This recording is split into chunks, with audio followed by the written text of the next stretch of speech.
काला पानी नेपाल, भारत और तिब्बत के बीच का ट्री जंक्शन है और यहाँ से भारत को तत्काल अपने सैनिक हटा लेने चाहिए। केपी ओली, नवंबर 2019। भारत ने नेपाल के हिस्से पर कब्जा कर रखा है। केपी ओली, मई 2020। भारत मेरे राजनीतिक प्रतिद्वंदियों के साथ मिलकर सत्ता से बेदखल करने की साजिश रच रहा है। केपी ओली, जुलाई 2020। असली अयोध्या भारत में नहीं बल्कि नेपाल में है और भगवान राम का जन्म दक्षिण नेपाल के थोरी में हुआ था। केपी ओली, अगस्त 2020।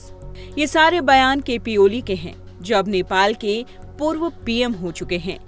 हमेशा से भारत विरोधी रहे केपी ओली ने युवाओं और छात्रों के आंदोलन के सामने घुटने टेक दिए। सोशल मीडिया पर बैन के विरोध में शुरू हुआ आंदोलन महज 48 घंटों में इतना हिंसक हुआ कि नेपाल जल उठा। पहले दिन संसद भवन में घुसपैठ, पुलिस से भिड़ंत और आगजनी हुई तो दूसरे दिन हालात और बिगड़ गए। मंत्रियों और पूर्व प्रधानमंत्रियों के घरों पर हमले हुए, राष्ट्रपति भवन और संसद को आग के हवाले कर दिया गया। एयरपोर्ट्स बंद हैं और जेल से कई कैदी फरार हो चुके हैं और आखिरकार पीएम केपी ओली को इस्तीफा देना पड़ा। उनका रुख हमेशा भारत विरोधी रहा है। चौथी बार पीएम पद संभालने के बाद उन्होंने चीन की यात्रा की, जबकि अतीत में नेपाल में जब भी कोई पीएम बना तो वो सबसे पहले भारत आया। 73 साल के ओली चीन समर्थक माने जाते हैं। विरोधी रुख के चलते उन्हें भारत विरोधी कहा जाता है।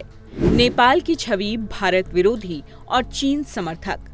दरअसल केपी ओली भारत के साथ कभी भी विश्वसनीय द्विपक्षीय संबंध स्थापित ही नहीं कर पाए।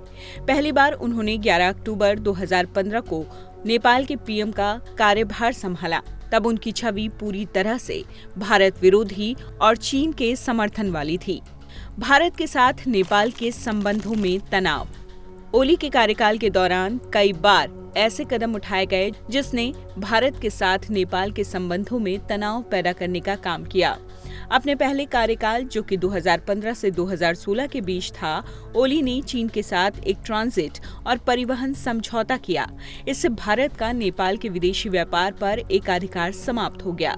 इस कदम को भारत की पारंपरिक भूमिका को कमजोर करने के लिए देखा गया, क्योंकि नेपाल भौगोलिक रूप से भारत पर निर्भर रहा है। ओली का चीन प्रेम एक बड़ी वजह है कि वो नेपाल के कई बार पीएम बनने के बावजूद भारत के साथ विश्वासपूर्ण संबंध स्थापित ही नहीं कर सके। नेपाल का नया राजनीतिक नक्शा। ओली जब दोबारा नेपाल के पीएम बने तब उन्होंने मई 2020 में एक नया राजनीतिक नक्शा जारी किया, जिसमें लिपुलेख, काला पानी और लिम्पियाधुरा क्षेत्रों को नेपाल का हिस्सा दर्शाया गया। ये क्षेत्र भारत के नियंत्रण में है और भारत ने इसे एक तरफा कदम बताते हुए खारिज कर दिया था। भारत नेपाल के बीच सीमा विवाद। उस समय भारत पूर्वी लद्दाख के सीमा क्षेत्र में चीन के आक्रामक सैनिक गतिविधियों का सामना कर रहा था। तब ओली ने भारत नेपाल के बीच सीमा विवाद को हवा देने की कोशिश की।